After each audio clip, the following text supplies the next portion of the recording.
Do you love movies? So do I.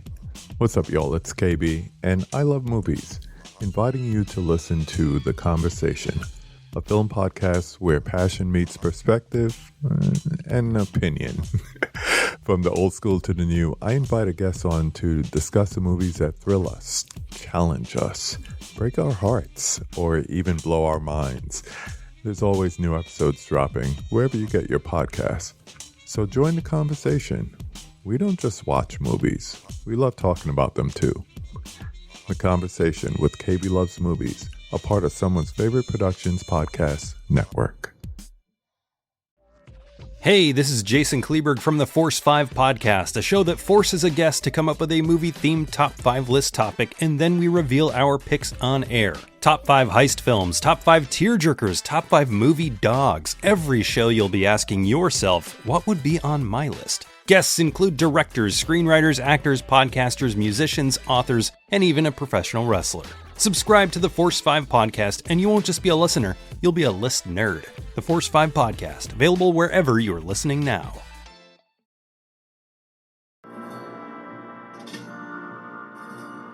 Loneliness has followed me my whole life, everywhere.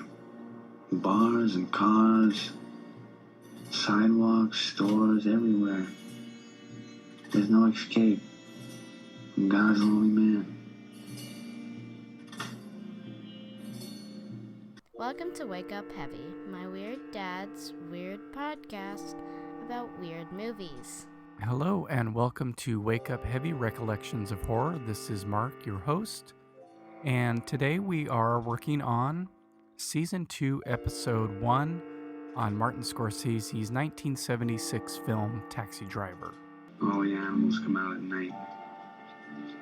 Whores, skunk pussies, buggers, queens, fairies, dopers, junkies. Sick, venal.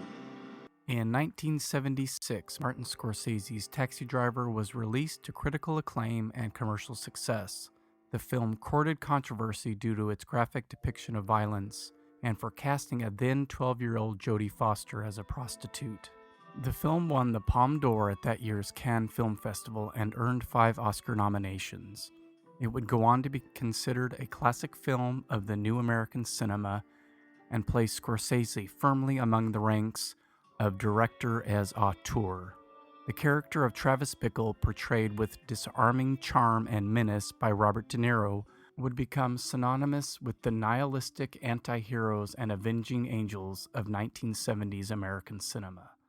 This God's lonely man would leave a path of destruction and bloody violence in his wake and emerge as the hero Cabbie. Within a year of Taxi Driver's release, New York City would explode in violence and fear. During the summer of 1977, the city suffered through a sweltering heat wave which caused a massive blackout. The city also suffered palpable fear caused by a serial killer roaming the streets who called himself the Son of Sam. On March 30th, 1981, John Hinckley Jr. shot President Reagan and 3 other people, including White House Press Secretary James Brady, in his attempt to impress Jodie Foster. While living in LA in the late 1970s, Hinckley had seen the movie Taxi Driver at least 15 times and heavily identified with its anti-hero Travis Bickle. I had just turned 12 the day before the assassination attempt on Ronald Reagan, and so I heard about Taxi Driver amongst all the other reporting that was going on. Jodie Foster was interviewed a number of times in the news, and the question came up, how responsible are filmmakers or artists or actors when it comes to the violence inspired by their work of art? And that's sort of the question that I had to really wrestle with doing this episode.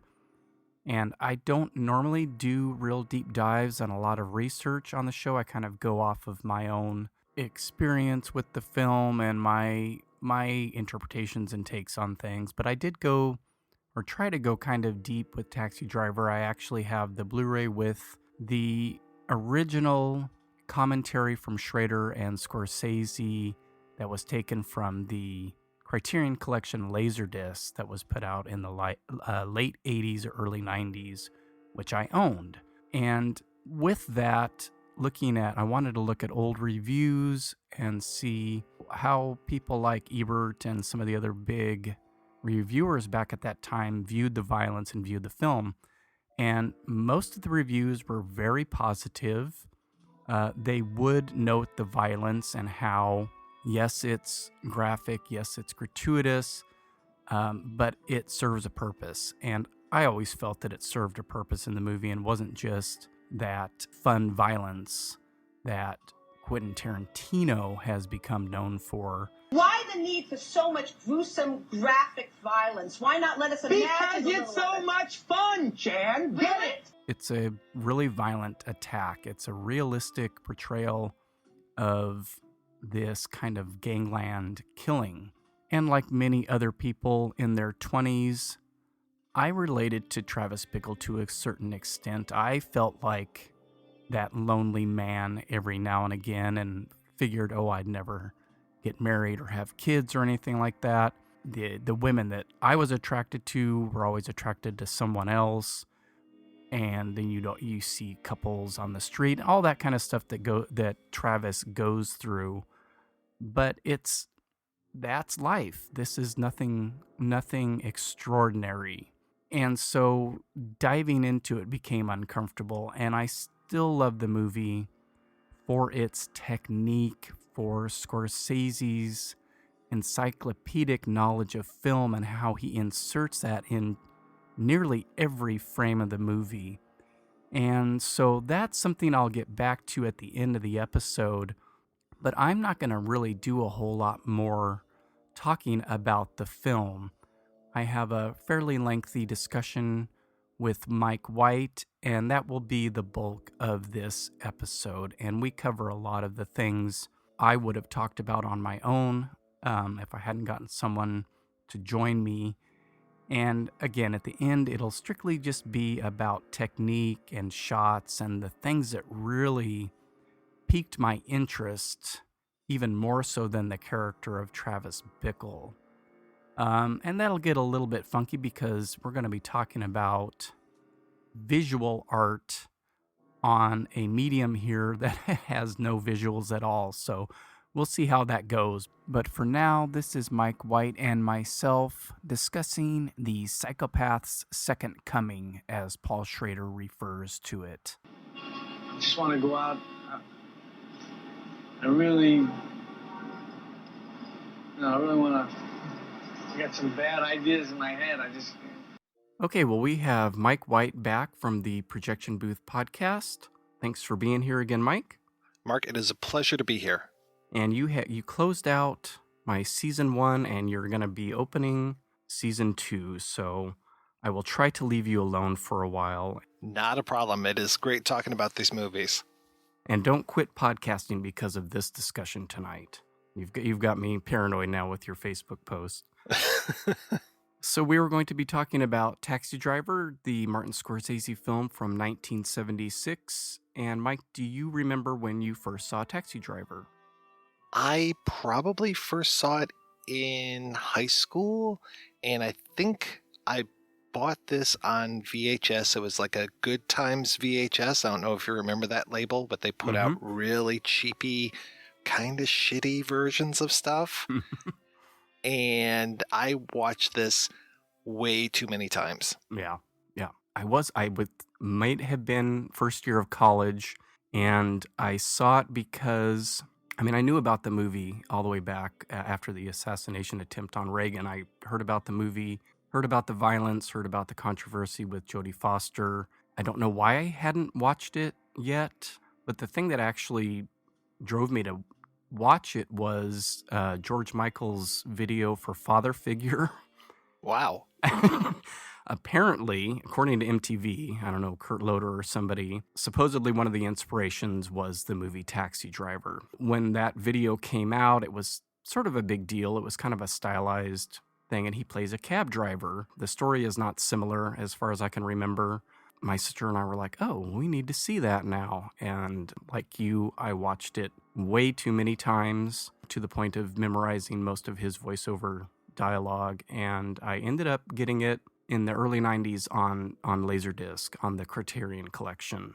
Nice. That was kind of my introduction to commentary and all those extras and things that they had on those big clunky discs. So Yeah, it's almost like this movie is, like, for cinephiles, it's almost our Catcher in the Rye. You know, it's that disaffected youth are kind of drawn to this film. And it's not necessarily something I've watched recently, but watching it again just the other day really brought back a lot of that angst and anxiety and those things that I felt in high school because I really identified with Travis Bickle back then. yeah, that was, again, same scenario. Watched it way too many times along with Raging Bull, and took a really long break from a lot of Scorsese's movies because the characters, had, I guess, been engrossed by more the filmmaking than the characters. And once I realized these people are all pretty ugly, and I didn't want to sit through, Jake LaMotta hitting his wife or beating up his brother and taking all this self-abuse just to see these really interesting camera movements and the great editing and stuff. It was like I absorbed these enough. I need to take a break, and I think I posted on Twitter, going kind of deep into Taxi Driver is leaving a bad taste in my mouth this time because he is not a nice person. That glorified vigilante and then that feeling that loneliness like you do in your early 20s isn't appealing anymore. And that was I kind of made that point about in the email to you about the incel. And it was because of a little quote in Roger Ebert's original review of the movie. And it just clicked like, oh, that's these guys, these purposefully lonely people that think, it's me against the world. And instead of taking out the violence on themselves, they take it out on others and create an audience for it. Yeah, it's not something that I'll probably be watching again and again and again after doing the show. Yeah, no, it's a little unhealthy.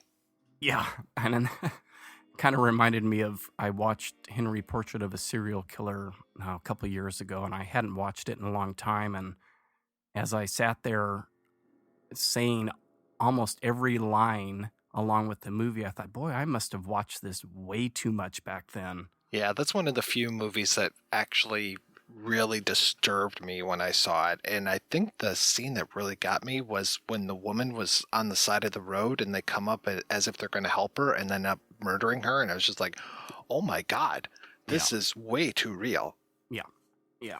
Yeah, the character of Travis Bickle, I think, was a big draw, and then it was the filmmaking that was the other really big draw. And I think it was one of the first movies where I realized, oh, that's what a director does. And so that's kind of what I still enjoy about his movies, but it's just become so hard to watch. I was watching Casino earlier just for the hell of it, and again, really ugly people, but really stimulating filmmaking. And it's, that line has become more definite now as an older person to say, hey, I don't really need to keep watching these.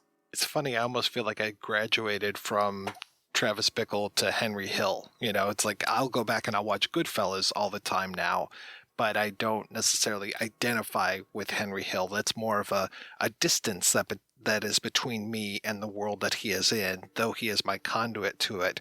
Whereas with Travis Bickle, I really feel like I'm part of that world, but I'm also at that same distance that Bickle is with the world that he's in.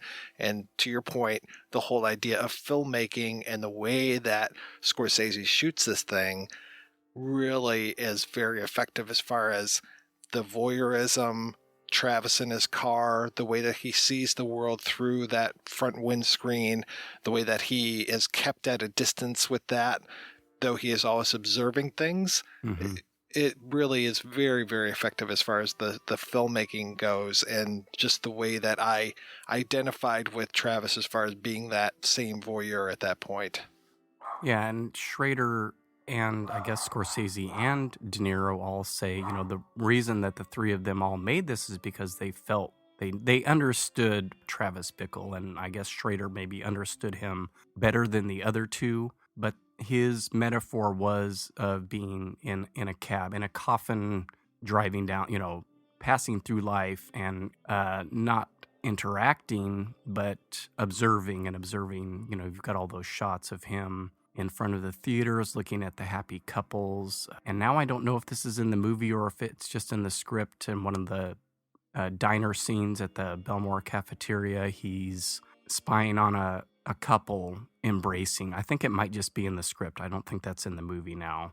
Just that idea that I can't remember and I don't really want to say his name, but the kid that shot and killed a bunch of people in Santa Barbara a few years ago, that was his big complaint in life, that no girls liked him and he's better than everybody else, and this is everybody else's fault, not mine. I'm a wonderful person. And it just brings up that line that Travis says about women and how it's like they're in a union. They're all joined together in a union against me. And I think, as we've both mentioned, that's something that a lot of young guys feel at some point, but that pathology of loneliness that Schrader calls it, at some point it breaks, hopefully, or we have these serious problems.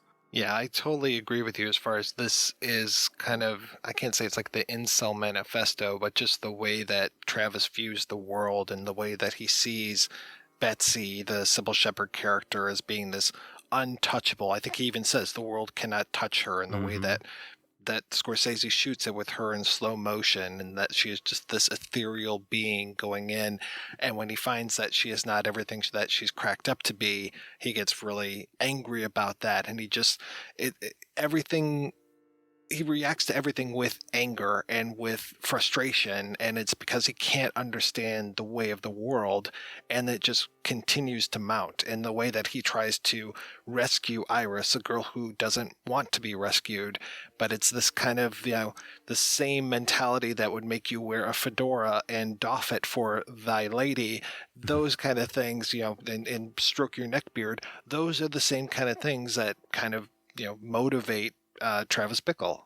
Well, and then that brings up the point of the Madonna horror complex. Schrader and Scorsese both bring that up. Betsy is the Madonna and Iris is the whore, and so he is out to sully the Madonna and lift up the whore, and I guess he doesn't fail at the second, but the way he goes about doing it is horrifying and catastrophic. But I never really thought about it in those terms, that his taking Betsy to the porno theater was his attempt to kind of sully her. I just took it more as he is really naive about what normal people do. And these are movies. These are the movies that he goes to, and why wouldn't she want to go? All the couples go to these movies. So all the couples. There's lots of couples in here. There's other movies around here I can take you to, but I don't know anything about them. This movie just captures New York of the mid-'70s so well. And there was talk on one of those making of documentaries about, well, we might not have shot it in New York. And I'm just like, no, this is the New York story of 1975-76. This is what we, had to be there, because it just portrays what a cesspool the city was, and the whole idea of 42nd Street and these porn theaters and everything. It captured all of that stuff so well. And I remember watching another movie, and I'm trying to remember which one it was, but the guy who's out in the street playing the drums, he is in another movie, and I was like, I had to look him up and be like, oh no, this was like a fixture of New York City.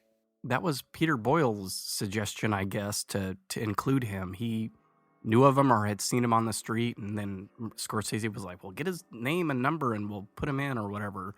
I had no idea he appeared in another movie. That's amazing. Well, and then, character actors. Yeah, my Sorry. dogs now. No problem. Hold on a second. Let That's them okay. calm down here. And you don't get... There they go. Yeah, I muted myself. Because I was yelling, shut up, as loud as I could.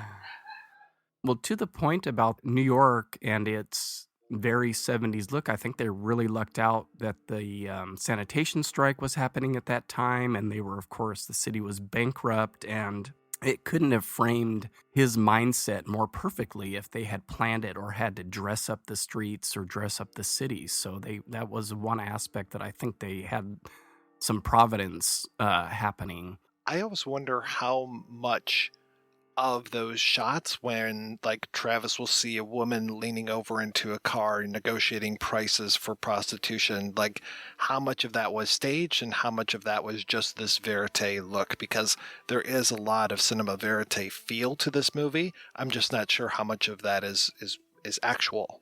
Yeah, he mentioned that in the commentary that they were showing, I don't know, I think it was when he's following them, and he said, you know what, I'm not sure who is an extra there and who is just a street person.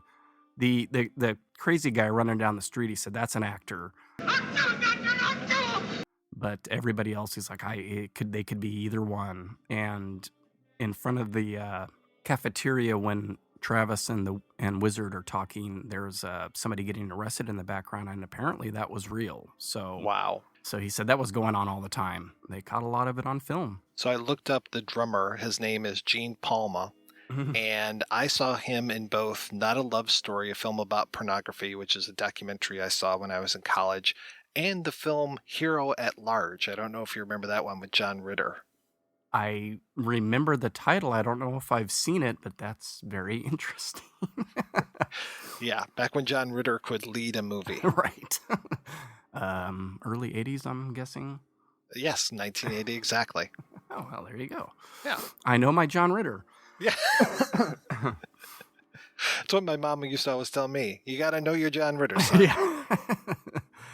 Yeah. Did you watch First Reformed by chance? I haven't seen it yet. It looks amazing. I watched it last night because I had heard, when I got into that incel thing, I looked up, I think I just put in taxi driver. I don't know what the third word was in my Google search, but two choices down was taxi driver and the modern incel or something like that. And I'm like, okay, well, obviously I'm not the only one that's had this thought.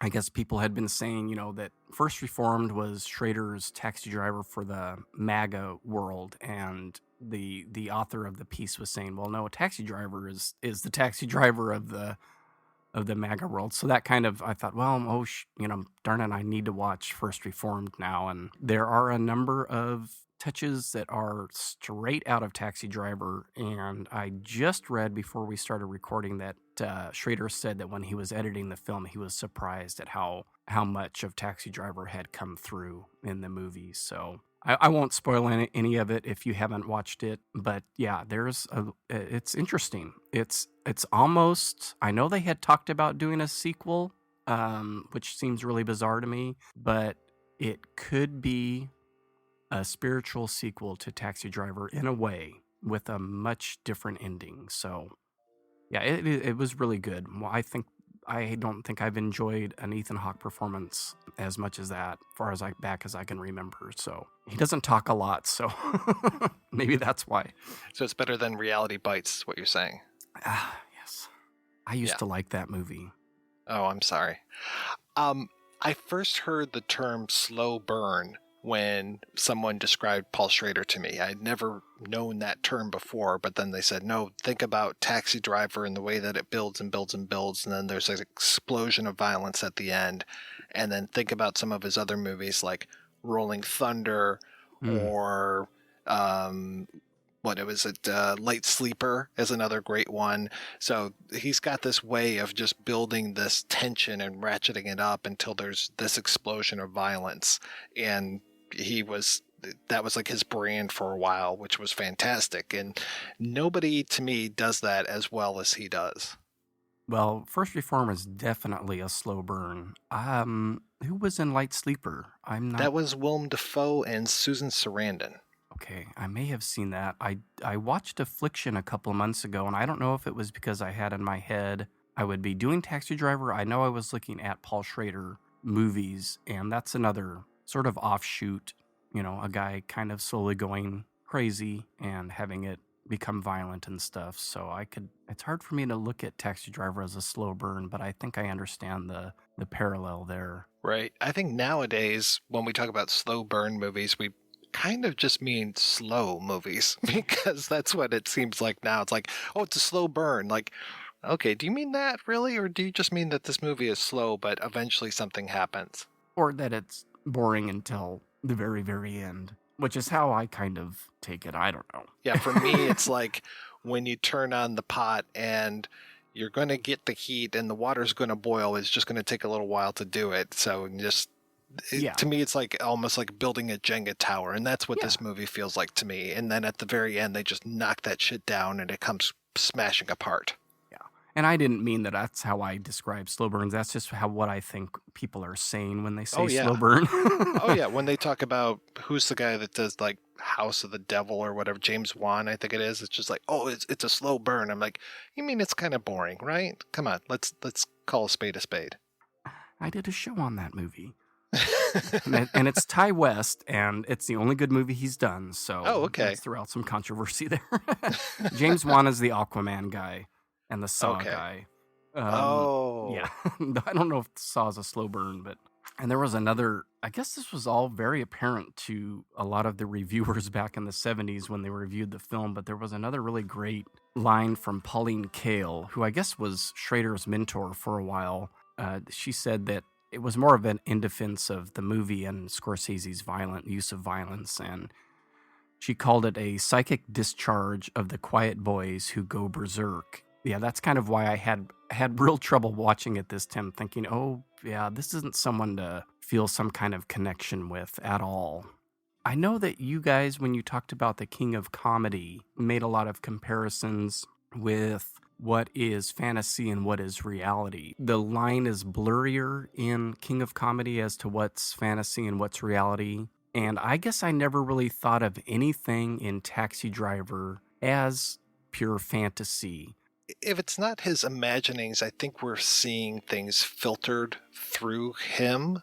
So not necessarily like straight out daydreams, nightmares, those kind of things. But I think everything is tainted by Travis because we are so close to him, and that I think by the end of the movie, we're starting to think the way that he thinks. I mean, when he shaves his head and tries to murder the political candidate, it's just like, it's a huge jump for some people.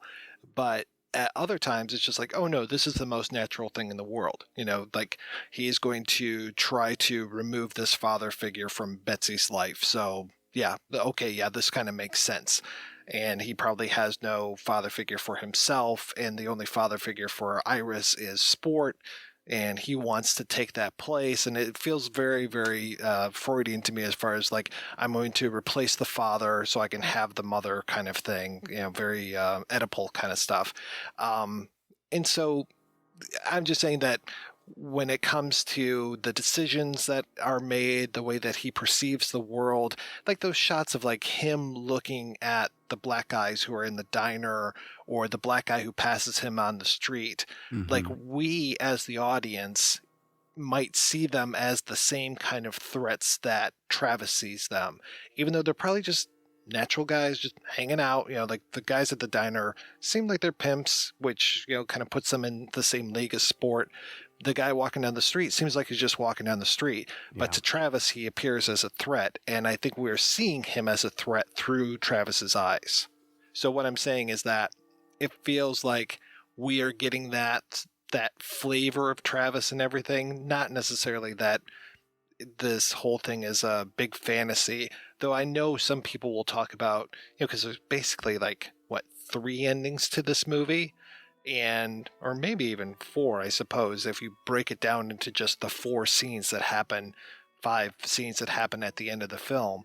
Because a lot of people think that it ends with the Kill Crazy Rampage, but there's a lot of stuff that goes on after that, which then puts an interesting spin each one of those scenes. The scenes where Travis is present, but only as an observer, like between Tom and Betsy, their discussions and how they're kind of goofy and very different from the rest of the movie. And I don't know if it was in a class I took in college. I'm pretty sure we watched the movie because I did a paper on it. The instructor might have said, because I didn't hear this on the commentary, that it's almost like he's making up the dialogue for them.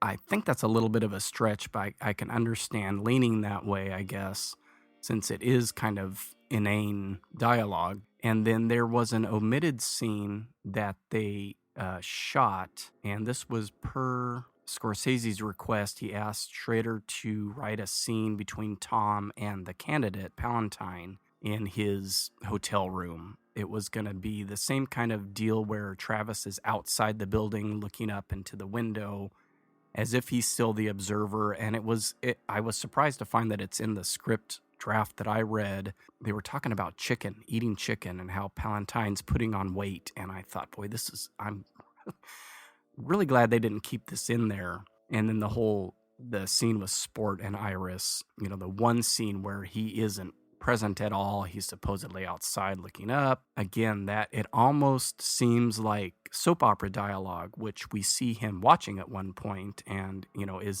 are we to assume that anything happening outside of his actual view is what he imagines is happening? Yeah, I never really thought about that as far as how many scenes he is in versus not in, and that we are so much a part of his head that he is narrating the film through his journal. And I never really thought about the words that are in his journal and just how juvenile they are. And when you hear him talk about, loneliness has followed me my whole life. Like when I was a kid, that felt very, very deep. And then when I watch it now, I'm just like, yeah, this guy, he doesn't know how to express himself very well. Right. And to find out that a lot of this stuff was inspired by Arthur Bremer, the guy who shot, George Wallace, and he tried to kill Nixon, I think it was. Was it Wallace or McGovern? I always get the two confused. Were they both? They're both named George, and I think they were both maybe had assassination attempts on them, but you're probably right. I'm glad I'm not the only one, because I always get those guys mixed up myself. So I don't know. I'm going to look up either. Arthur Bremer right now, because I know I did read a little bit about him. I didn't want to read the journals. George Wallace. So, but yeah, so to find that he was kind of inspired by that, which is funny since he then inspires John Hinckley later on, or John Hinckley Jr. I should say. Yeah, it's like this continuation of Assassins, but to hear the dialogue that he has and stuff. So we are really put in his head that way as well, that we're hearing his thoughts, hearing his journals. And then, to think about what scenes he's in versus what scenes aren't. That is a very interesting point. And the way that you described him sitting outside looking up, of course, I'm thinking of the scene with Scorsese in the back of the cab looking up at that window. And I never really thought about that either, as far as him sitting outside of campaign headquarters and looking in and being that same observer both times. And even though he's in the front of the car, the way that Scorsese is in the back, it's almost like Scorsese's in the back of his head, like not just literally, but that voice in the back of his head narrating things for DeNiro to think about while he's looking up at that window. And then again, you get that weird racism thing that happens. Do you know who's up there? It's like, whoa. I mean, you wouldn't know who lives there. I'm just saying. But you know who lives there? I did. That was what my paper was on, actually, was the racism. And I don't think I got a good grade because the teacher said, well, that's all just subtext. And I was like, well, what? Yeah, but subtext is part of the movie too. Yeah, subtext is part of the text. It's in the definition of it. And I guess that was really, really heavy in the original version. All of the Sport and all of the people at the end were all supposed to be black. Yeah, Scorsese said, we cannot do that. We're going to have to change this because that's inflammatory. We can't have that. The draft that I read had him as a white pimp, but I think first or second draft, everybody was black that he kills. So it was much more obvious and not just subtext at that point. And he says, though, in the commentary, he's a racist because they're other, and he has to find people that he thinks are below him. And I wish I could find a paper and say, see. Right. Well, he's kind of coming from that world with him being a Vietnam veteran. I mean, if we're to believe what he says, he's coming from Vietnam. He's got what looks like an army jacket, those kind of things. And then the way that he is pretty darn handy with those weapons. And I never really noticed it until recently that there's a lot of cowboys and Indians imagery that goes on in here as well, to the point where Sport's calling him cowboy, and he's kind of a hippie sport, but also it's, just like hippies are, they were kind of embracing Native American culture. So there's some of that in his dress as well. And then we've got DeNiro with the cowboy boots that he's taping the knife to and all. So I'm just like, oh, that's kind of interesting that there's this, again, to your point, this feeling of otherness. So there's the Indians as others, there's the Vietnamese as others, and then of course he transfers that to the blacks as others as well.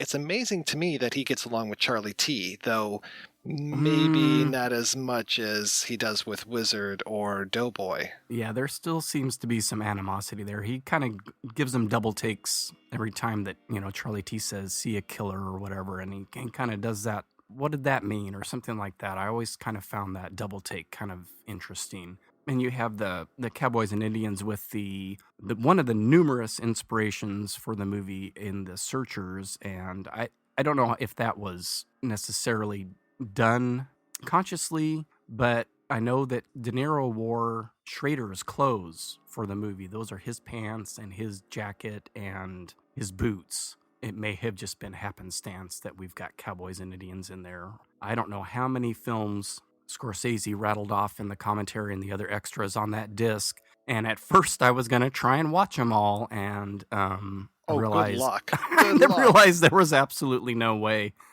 And I couldn't find most of them for free streaming, so I was like, screw it.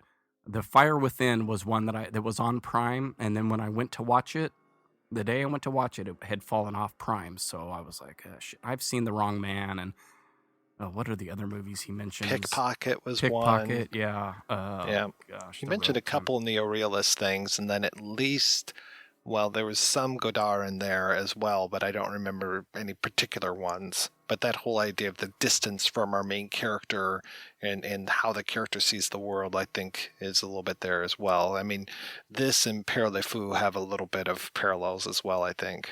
Well, that one I've seen. So that and The Wrong Man I've seen. Some of the horror movies he name checks I've seen, but and that was just for one specific camera move here and one scene, and I thought, well, I don't have enough time to do all that, but he's an encyclopedia of film, and one of the main reasons why I got so heavy into him for so long. And just like you guys mentioned in the King of Comedy, you see Taxi Driver or you see Goodfellas, and then you go down the rabbit hole of Martin Scorsese, and you end up seeing Boxcar Bertha and After Hours and the King of Comedy and all, The Last Waltz, I guess, if you're into music, and try and track down all the documentaries and all that stuff. So Well, speaking of documentaries, I'm always happy with the scene of Stephen Prince showing up as the gun salesman. I love that scene for whatever reason. I think it's just his patter is so appealing to me. I was surprised at how much of that dialogue was actually scripted, because I figured that was mostly him. The drug stuff is his. That's not in the script that I read. How about dope? Grass, ash, coke, mescaline, downers, Nembutal, chloral hydrates. How about uppers, amphetamines? But a lot of the gun talk is straight out of Schrader's script. There's some stuff that they cut as far as leading up to that scene where they walk in. Yeah, I'm not surprised that there was more to that, because that scene does seem to come up rather suddenly. It's like, oh, okay. Like, you would think it would take a little bit more for Travis to set up this whole meeting, or for the Wizard to set it up for him, or however that goes, but I'm fine with the way that it goes. I think that little bit of jarring editing actually works for me. And I think they did that on the back end, and that was one of the things, to disorient people and to give it kind of a horror movie feel.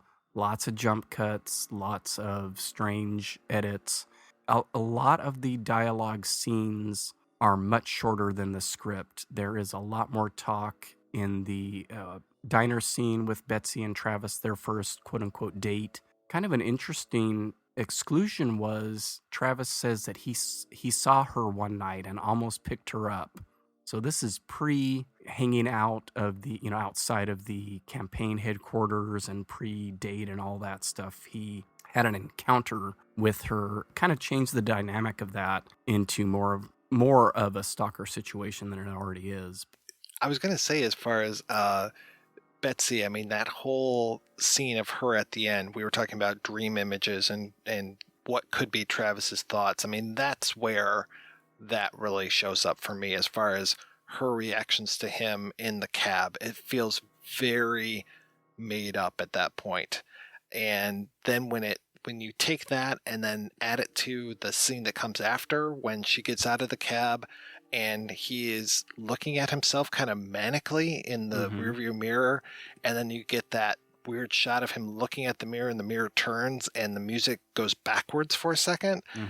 That's where it's just like, whoa, what the hell just happened? And that whole area feels like it's something of a dream to me. And the way that he also has been now, you know, when he's out of the hospital or when he's in the hospital, you're hearing those voiceovers from Iris's parents and that he is now a local hero, and you see the newspaper clippings and the way that he actually gets along with the guys at the diner.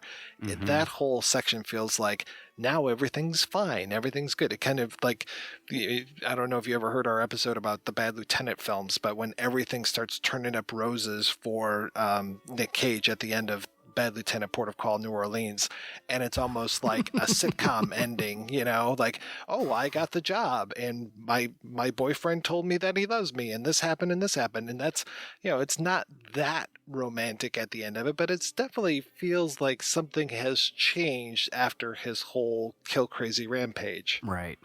You're kind of echoing what you said on the King of Comedy episode, and I was hoping it would come up because I have waffled over the years on how I interpret the ending, and at first I thought it ends now. He's dead. And then you kind of realize, well, he didn't get hurt that bad. He's, you know, got shot in the shoulder and winged in the neck. And then I figured, oh, he's dead. And then, oh no, we're fading back up from black. Okay, what's happening now? And I figured that was all a dream. And the way that Betsy is framed in the rearview mirror the whole time, well, he's just imagining she's in there. But then she gets out of the cab and comes to the window and all that. The bit with him looking in the mirror and then moving it a little bit like there's something back there again, that to me made me think, okay, no, this isn't a fantasy. This is real, and the timer has started again, and he's going to do exactly the same thing to another person at some point. And I think Schrader says in one of the extras, you know, that you could basically loop the movie, have the last shot, just connect it to the first shot, and we're going to start all over again. These kind of guys without actual help are going to do this again.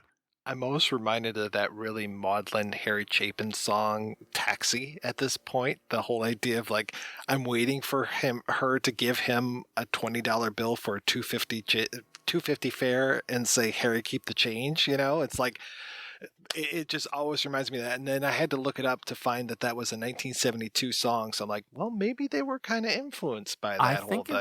I think it was. I want to say on something I read or heard, I could swear Schrader said that was one of the influences, you know, along with his horrible life at the time. That was one of the influences. Right. Hey, turn it into art, you know? I mean, it kind of, that was the other thing that kind of spooked me a little bit, is how much he and Scorsese said, I really understood Travis. You know, I was that guy. And I thought, well, thank God you had an outlet for it, because... Right. You know, and I guess the whole point of the end there is that he gets lucky that he killed the right people. Maybe saying that they were the right people to kill isn't fair, but you understand what I mean. In 2019... if he had been a cop and those had been all black guys there, he probably would have gotten away with it. Well, that's a good point. That's a whole other... Yeah. Oh, yeah, that's a different podcast. I was really reminded the last time I was watching it, I guess because he is viewed as a hero and he's viewed as, you know, being this guy that, you know, cleaned up crime off the streets, and he's an okay guy now, and even the guys at the diner are just like, you know, you're all right, Travis, kind of thing. I was totally reminded of the end of Clockwork Orange, where it was like, oh, I was cured all right. You know, it's like, what's he going to get up to next? So right to your point, as far as, you know, they're just looping that movie or the continuing adventures of Travis Bickle, what's he going to do next? He's going to become a Calvinist minister in upstate New York, and Well, you brought up horror movies before, and I wanted to talk about the score a little bit. As far as Oh, yes. there's that beautiful jazz theme that runs through this Bernard Herrmann score, but then there's also that kind of more like almost like a Stalker-esque theme, and it's got the drums behind it occasionally, and it's got that boom, boom, boom, boom as it's going, and the way that the music comes up as I'm no musicologist, but it seems like it comes up in a minor key and then we'll switch to a major and just drop off really fast. It's kind of playing to me with like the Doppler effect of cars going by or sirens going by, but that to me lends this kind of this horror film theme to it. Oh, yeah, I totally agree with that. And I know you described it as lovely, but that's the one part of the score that I can't stand is the saxophone playing. Yeah, it gets stuck in my head and it just won't leave. I think it's just the fact that it's the saxophone. I don't know. I have something against saxophones apparently because I think in some of those extras, it's the same melody, but it's played on some kind of keyboard, like a harpsichord or something. And I really like it there. The percussion stuff that you're talking about and I don't know if he uses any strings at all. I know that It definitely uses a harp. Oh, yes, the harp. That stuff I really like. That's the stuff that kind of gives me that horror movie vibe and the kind of very thin thread that I'm using to include this on a horror movie podcast is partly the music and partly, some of the inspirations that Scorsese has pointed to and one line, I think, in the commentary where he says that, it's like a horror movie. It's New York Gothic. So those 3 or 4 really thin threads are what I'm using as my excuse to do this for an episode of the show. So I'm really glad you brought the music up. Yeah, and I don't think that harps are necessarily considered string instruments because they're not bowed. But so to your point, I believe you are 100% correct that there are not strings in this orchestra. Yeah, that makes sense. So kind of like a piano isn't considered. Yeah, that's also a percussion. Percussion, yeah. I think his description to Scorsese was, it's going to all be brass because of his, his shell. It's like the casing of a bullet or something to that effect. And, that's something I wouldn't pick up on if I hadn't heard it on a commentary. But once you hear that, then it all kind of makes sense. It's very different from most of his other scores. I think there's some motifs kind of harken back maybe to some early Hitchcock scores. Yeah, I was hearing a little Hitchcock, a little Citizen Kane. If there was one thing I would criticize this movie for, it is not enough of Joe Spinell. I think that every movie goes better with more Joe Spinell, and that he was such a maniac. It's so funny to see him so reserved in this, though I do like when he snaps at Travis about breaking his balls. Yeah. What's moonlighting? Are you going to break my chops? No trouble with guys like you come in and break my chops all the time. If you're going to break my chops, you can take it on the arches right now. You understand? That opening scene, I think it just absolutely totally sucked me in. The camera moves, the composition, everything about that. And then right after that is the whole deal with him walking down the street. Oh, which I love. And I love that we get that a couple times, like him with that horrible maroon jacket, but then him with the flak jacket at the beginning. That's what really captured me, was like alone in the crowd. Those dissolves at the when he first leaves the taxi building, it's dissolving a couple seconds ahead. All he's doing is walking down the street. So what's the point? And then the long focal length, the one you're talking about where he's walking through that sea of kind of blurred out people. He's God's lonely man. I didn't realize that was a reference to something until I printed out the script and saw that it was printed on the first page of the script. Oh, right. Thomas Wolfe, I think. Yeah. It's interesting because it's antithetical, actually, to Travis's situation, where it's basically, a whole essay on loneliness. But his point at the end is that loneliness isn't anything special. This is something that all people go through, that all people should go through. It's part of human existence. Schrader's line is that, I thought I was writing a movie about loneliness, but it's actually about the pathology of loneliness and how this Travis has created this world for himself. Right. Yeah. Poor me. Look at me. Everything's bad, blah, blah, blah. It's like, okay, enough. That was the one question I always had at the end of the movie. I know Iris is back with her parents, but again, how long is that going to last? Until she runs away again or whatever it is that she did. And what was her home life like before? Maybe her parents were abusive. Maybe that was going to be in the sequel. I don't know. Right. Yeah. And how screwed up is she going to be for the rest of her life after being a prostitute in New York and then seeing this horrible massacre happen right in front of her eyes? Yeah. That end scene, I think, tips it into the horror territory a little bit with the Dick Smith effects and all that. Here you've got the guy who just came off of The Exorcist doing all these very realistic effects. And, I don't think I knew until I saw one of the new scans of the movie that his mohawk was a bald cap. I thought he had shaved his head.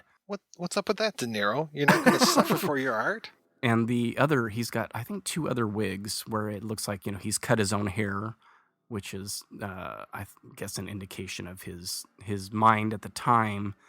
It is kind of weird that Thelma Schoonmaker did not edit this film. It's like one of the few from that period that she didn't. I mean, I guess Alice Doesn't Live Here Anymore was one. But, I mean, she did work with him with Who's That Knocking at My Door? I guess it wasn't until Raging Bull where they really started to work together almost every single time. Yeah, and this one was Marsha Lucas, I think. I was listening to the THX episode with you and Jay, and I want to say that right after I listened to that, I was listening to the commentary, and I could have sworn that Scorsese mentioned Marsha Lucas's name, but maybe it was in reference to Alice or one of the other movies. According to the source of all truth, that is IMDb, it was Tom Rolfe and Melvin Shapiro. But, I mean, like I said, this is IMDb, so who knows? It is interesting. I never realized that De Palma was the one that gave this, or put him and Schrader in touch, Scorsese and Schrader in touch, and was like, this is a good project for you. Yeah, I think it went from Schrader to Cale, and then Cale might have been the one to give it to De Palma. Oh, imagine that. Yeah. Pauline Kael and Brian De Palma hanging out, yeah. And then he didn't want to do it. I had always confused it in my head that it was something that De Palma was going to do and he got fired from, but that's not, I made that up. So it took a while to get done to. So that was 72, and then they all had to wait until they had some success, and Schrader had the Yakuza, Mean Streets, and Alice Doesn't Live Here Anymore came out for Scorsese, and both did well. I think the Phillips had the project from the beginning, Julia and Michael Phillips, and were waiting. Well, Scorsese hasn't really done anything, and then these 2 movies kind of back to back came out and did well. And so when we talked about Eraserhead and that taking 5 years to film, this is sort of the same kind of scenario. I thought that meant was like, oh, you've got this script and it takes 4 years, and it seems like his pet projects always take a while to get going. It made me curious as far as the timeline again, when Schrader was talking in one of those extras about DeNiro calling him and asking, would my character say this? And he said, I was working on Blue Collar. So they were probably shooting Taxi Driver in 75. Yeah. But then Blue Collar doesn't come out until 78. So I probably should have asked Schrader about that when I talked to him years ago about that movie. What the heck happened? Why it took so long to come out? Unless he's screwing stuff up, I don't know. But he's got a really good memory, so I would think he would know what's happening with that. And then the other thing that I found interesting too was that they had to, what was it? Because they showed in one of those extras, and they didn't really explain it. They showed the poster for Close Encounters of the Third Kind, and I was like, oh yeah, he worked on that. Schrader worked on that for like a hot second before Spielberg and him just came to loggerheads. So that was another project that was in the works around this time as well. Oh, I missed that. Yeah, it was kind of like a blink and you miss it. And yeah, his script is very different. And it's interesting because, his name's Paul, and I think he kind of identifies with Paul of Tarsus, and it becomes the Close Encounters script that he did became almost what was it, St. Paul's journey to I can't even remember when he gets struck by the big light of God and ends up having his revelation. So it's like, oh, okay, so it was like him being the main character being this non-believer until he has a close encounter, and then decides to go like do his thing. It was so different, and I think he was in like an FBI guy, the main character, rather than being the Roy Neary character. That is very interesting. I can see that parallel. Yeah. Paul on the Way to Damascus, I think is. Thank you. Yeah. Wow. When did you talk to Paul Schrader? What episode was that for? That was for Blue Collar. Oh. I skip around so much I can't keep track of what I've listened to and what I've got left. No worries. I think I'm only about 50 deep, so that leaves quite a few. Yeah, 350, 450 to go, something like that. Well, once I realized you had Jay Bauman on, I had to listen to all of those. So I'm listening to Showgirls right now. Oh, very nice. When I'm at work. I'm very excited. One of our other guest, Jeffrey Schwartz, he's working on a documentary about that right now on Showgirls. Showgirls. Oh God. Yeah. I think I'm 48 minutes into a 3-hour episode, and I've never seen the movie, so this just shows you. Oh wow, that's dedication. Yeah. Actually, on stuff like that, where it's a movie that I most likely will never watch, that's when I really appreciate good podcasts, because you guys can do all the work, and then I can hear the funny stories, and I don't really have to have seen the movie to worry about what's going on. So right. You're doing God's work, Mike. Well, thank you. This actually made me want to check out Dostoevsky's Notes from the Underground, and because I know that that's also a diary form, and the character is kind of similar to Travis in some ways, but I think he thinks he's more enlightened than he is, and I think Travis is always kind of self-deluded as far as like, I'm very deep kind of thing, but I don't know. Yeah, Travis is, he's such an interesting character, and that's the thing, is I think that he can mean so many things to so many people, and can be, even though we're pretty in his head, there's a lot of times where he's still really a cipher, and it's like, who is this guy, and who is he before we see him in that opening shot, and who's he going to be afterwards? And we just get this little sliver of his life and have to try to figure him out from that.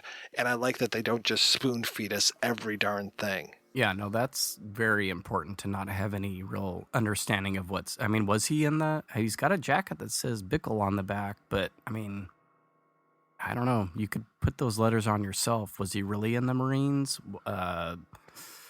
I like not knowing anything about what's happened before. Yeah, he's just so weird about not, what's moonlighting? Who's that? In reference to Chris Christopherson, and he knows nothing about all this stuff, and total enigma even to himself, I think.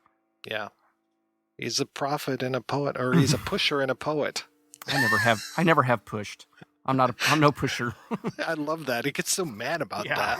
Kind of incensed like a child. Oh, yeah. It's like, no, I don't actually have your nose. It's my thumb. I think I read Notes from Underground in college. I want to say I don't remember anything about it, but that was one of those things I think that came up years ago in reference to the movie, and so I checked it out. And well, there's Cliff Notes. There's a YouTube series called Thug Notes, where it's this playa who goes through and reads these books and will give his interpretation of these very famous books. They are absolutely hilarious, so I would really recommend that. I watched the one for Notes from the Underground today, and it was fantastic. I will have to check that out. Yeah, the way that his patter is, the way that they're written and everything, and then they use animation, it is just straight out funny. Awesome. I don't think it will be quite as long before I get this one out, so what do you guys have coming up the first couple weeks of April? What does the projection booth have lined up? Well, we are looking at a very wide variety of films, per usual. Who Framed Roger Rabbit, a film called American Tiger, which is streaming on Amazon Prime, and if you haven't seen it, I highly recommend it. Since you didn't watch Handgun, I'm not going to watch American Tiger. Oh, man. Ouch. Just in time for Easter, we're going to be talking about the Passover Plot, and we're also going to be doing an episode on Fritz Lang's M. So, really mixed bag. Ooh, that is a favorite of mine. That was when I realized I could like older movies. Yeah, right? I mean, the pacing of that movie is not what you expect it would be from all those years ago. It's like a modern movie. I love it. Love it. And, if I'm not mistaken, becoming friends with your actual person on Facebook, your birthday is coming up. That is correct. So, do you have any birthday wishes? World peace. All right. That sounds good. Mine's in 2 days, and so my birthday wish is that I get out to see an actual movie in the theater sometime soon. Oh, wow. That's my simple birthday wish. That's right. You have a child, don't you? Yeah, it's hard for us. Yeah. We don't make the effort as much as we probably could, but I kind of want to see Us. And yeah, I'm seeing Us tomorrow night, so I'm looking forward to that. Well, don't watch the Red Letter Media video on it because they spoil the hell out of it. I can't say I'm surprised. All right, Mike. Well, thank you very much for being on again. And as I promised, I will leave you alone for a good while so you can recuperate from all this podcasting business. It comes in waves. You can always just give me a shout and see how I'm doing, and I'll be more than happy to talk with you. It's always a great time. Yeah, I probably won't keep that promise, but I thought I would put it on the record at least so that I didn't seem like a jerk. And little CYA, I gotcha. Okay. All right, Mike. Thanks again. Thank you, sir. I read about you in the papers. How are you? Oh, it's nothing really. I get over that. Papers always blow these things up. Just a little stiffness. That's all. It is always a pleasure to speak with Mike White. He makes it seem so easy. I think I cut out about 25 minutes. Some of it was breaks and things, but 24 of those 25 minutes was my rambling incoherency, and I think I took about 1 minute of his dog barking out. So I've got a ways to go.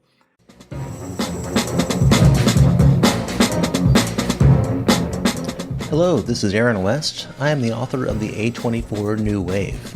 In this book, I look at A24's output and I make the argument that we are in a new wave movement right now. A24 plays a major role. This book has a supplemental podcast where each episode is a brief conversation about an A24 related topic, whether an actor, director, or even a genre. As I continue research for the book and conduct interviews, I expect to record podcast episodes with people involved with the company. You can find the podcast at cinejourneys.com or wherever you find podcasts, and we are proud to be members of the Someone's Favorite Productions podcast network. To end things, I just wanted to talk about the filmmaking of Taxi Driver. Like so many people, there's a couple benchmarks for Scorsese: Taxi Driver, Raging Bull, and Goodfellas. 4 white male dudes in their 50s, 40s, and 50s. That's, people like me. It was one of those films that they glommed onto and then went down into his older films. He worked for Roger Corman making Boxcar Bertha. Shortly thereafter, he made Mean Streets kind of on his own, independent, low-budget movie. Prior to that, he had made Who's That Knocking at My Door, which is sort of a template for Mean Streets. Very similar story, also with Harvey Keitel. And then he kind of got a big break with Alice Doesn't Live Here Anymore, which did really well and garnered Oscar nominations. And I want to say Ellen Burstyn won for her role in that. And this all, as mentioned in the discussion, this got Taxi Driver made. As far as I can remember, it's the first Scorsese film I saw. I may have seen Alice Doesn't Live Here Anymore on TV, but I can't quite remember. I just know that it was his filmmaking. It was the constantly moving camera. It was the strange edits, the strange dissolves, all this stuff that I had no frame of reference for, but that was really digging into my subconscious and letting me know there is a master of his craft at work here.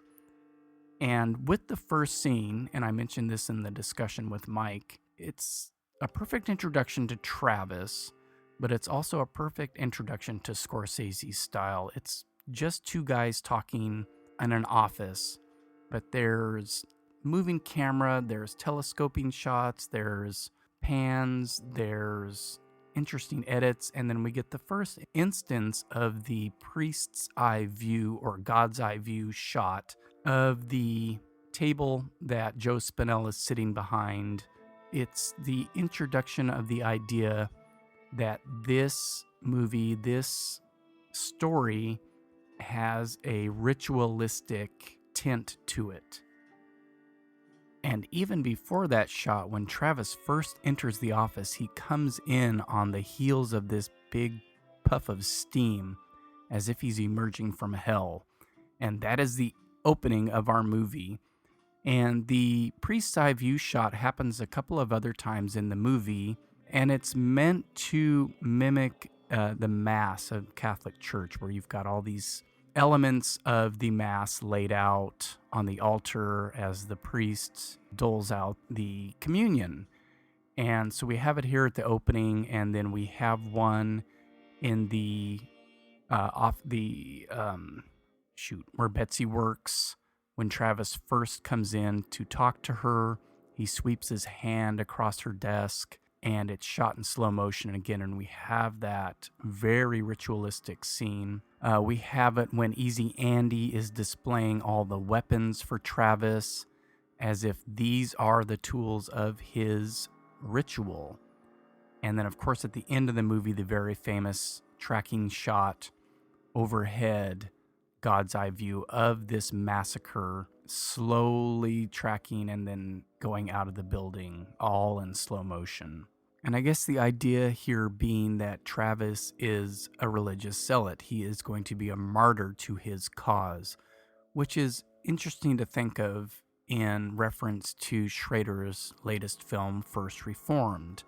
And one of the many pieces from Taxi Driver that appears. And we have many of the same rituals that Travis goes through, like his eating of the white bread with milk and brandy and sugar.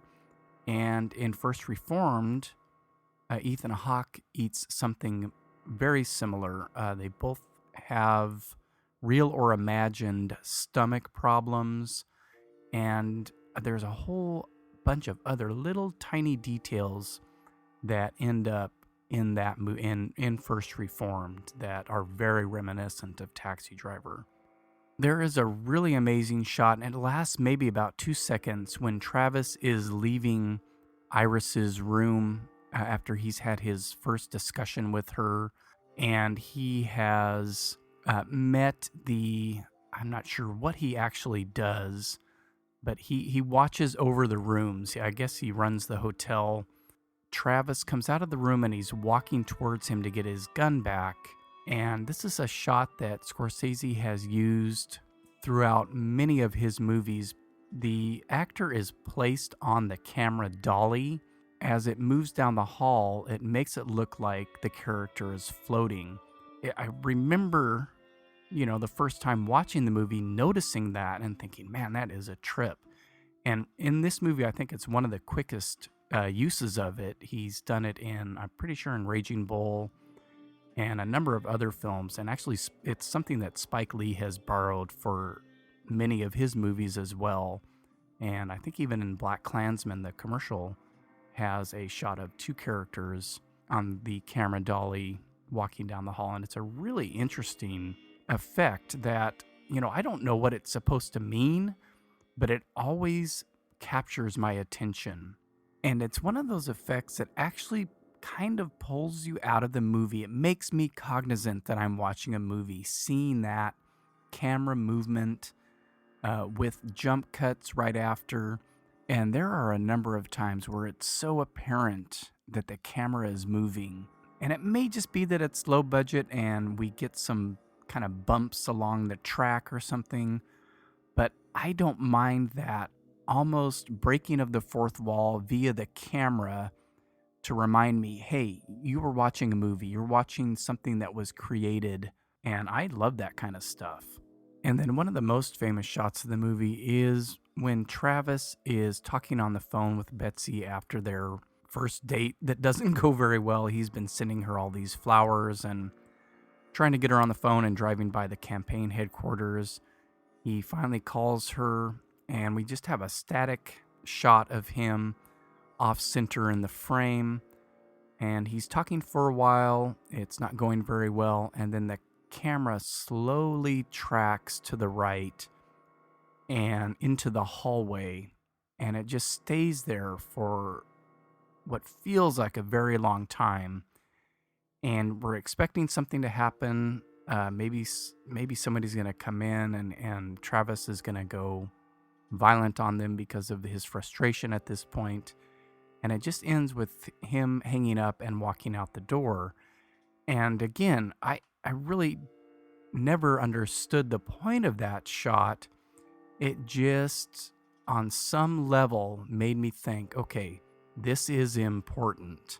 And it wasn't until I listened to that commentary that it's really just the fact that this is so uncomfortable for him and for the viewer that we have to move away. Of course, we don't move away from the violent, kill crazy rampage, as Mike called it at the end. We get all of that, but this is what is so hard for Travis, this rejection. And it's the perfect shot. And it was probably from some old movie that Scorsese saw, and he cobbled it in here. And that's how you borrow from other people and make it your own. It's just a brilliant, brilliant shot. And then the last one I'll talk about, I promise, happens near the end when Travis is preparing for his, I'm pretty sure it's before his attempt on Palantine, because he doesn't have his shaved head yet. And we're getting the voiceover again from his journal, which is basically turns into his manifesto. And there's a really strange edit where he is saying his lines and then kind of makes a mistake, and we start over again. Listen, you fuckers, you screwheads. Here is a man who would not take it anymore, who would not let... Listen, you fuckers, you screwheads. And the film is cut and started over again, and I guess this really threw off the editors. Scorsese insisted that it be included. And even in the commentary, he doesn't really explain it. So I always thought, well, what's the point of that? And I'm sure many things have been written about it. But I don't understand the starting over of the dialogue, the starting over of the shot. I guess it is a reflection of his mind at that point. Whether it's anything deeper than that, I don't know. But it's just cool. I love it. For me, that's a lot of time enough to really latch onto something. That was a great little effect. It comes out of nowhere. It's unusual. It seems like a mistake, but it's done on purpose. And that is the kind of stuff that just absolutely fascinates me about this movie and about a lot of Scorsese's work. And I'll just end by reiterating points about the influences on Scorsese. He was an asthmatic child who really only had film and church as his recreation, and that kind of brings about the priest's eye view stuff and a lot of the other ritualistic influences in Taxi Driver. He points to at least a dozen different films in the commentary, in the extras, and in interviews that I read in regard to Taxi Driver. My goal was to watch all of them, and there was just no way.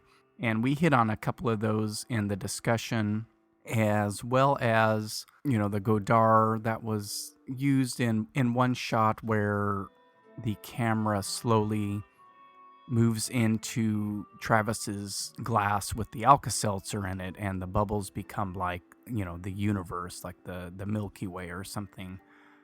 He name checks Fassbinder. There's a film from the artist David Hockney called A Bigger Splash, which I couldn't even track down. I think it's kind of a pseudo-documentary neorealism experiment about one of his relationships. We've got the horror references are mainly the films of Val Lewton and the films of Mario Bava. And those are, again, that's a lot of the jump cuts, a lot of the slow tracking shots are very reminiscent of horror films. The whole scene with Scorsese himself in the back of the taxi has a very distinct horror movie vibe to it. And so, whether or not it's a horror film or horror adjacent, as some people like to call them, I'm not going to argue that point. I don't have to strictly do horror films for Wake Up Heavy. That doesn't sound right. Wake Up Heavy, it's kind of a moot point to begin with, but just in case anybody was thrown off, there's those tiny, tiny thin threads throughout that I am using as an excuse to talk about one of my favorite films. I don't really have any announcements right now. I'm not sure what I will be doing in April. I actually may get another episode out before the end of the month, since it's April 1st today.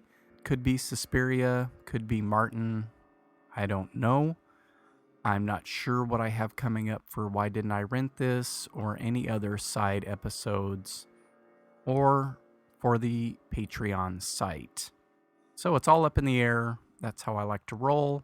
I'm always up for suggestions, and I think I've already done this, but I'd like to thank some new listeners. There is one in Barcelona, Spain, and one in Oslo, Norway, who are catching every episode as they come up. So thank you very much for listening. If you want to take the time and drop me a line and let me know how you heard about Wake Up Heavy, I would greatly appreciate it. As always, your listens, your subscriptions, and your ratings and reviews are greatly appreciated. That is it for Season 2, Episode 1 of Wake Up Heavy, Recollections of Horror, on Martin Scorsese's 1976 film Taxi Driver.